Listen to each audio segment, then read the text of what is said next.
Hospital পর্যন্ত পৌঁছাই দিলাম।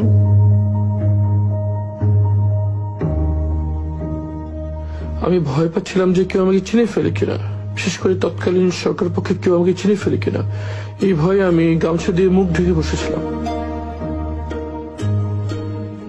অনেকক্ষণ বসে থাকার পর যখন দেখলাম এক এক ওখানকার স্টাফরা আসছে, তখন আমি যে গার্ডের সাথে কথা বলার চেষ্টা করলাম। তখন গার্ডরা আমাকে চিনতে পারে নাই, এই জন্য আমি ঢুকতে পারি নাই।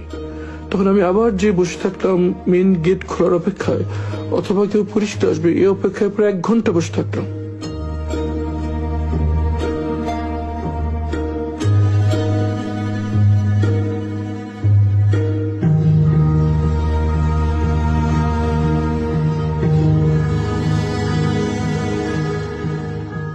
এক ঘন্টার মধ্যে আমি বসে থাকলাম, কিন্তু পরিচিত কাউকেই পেলাম না।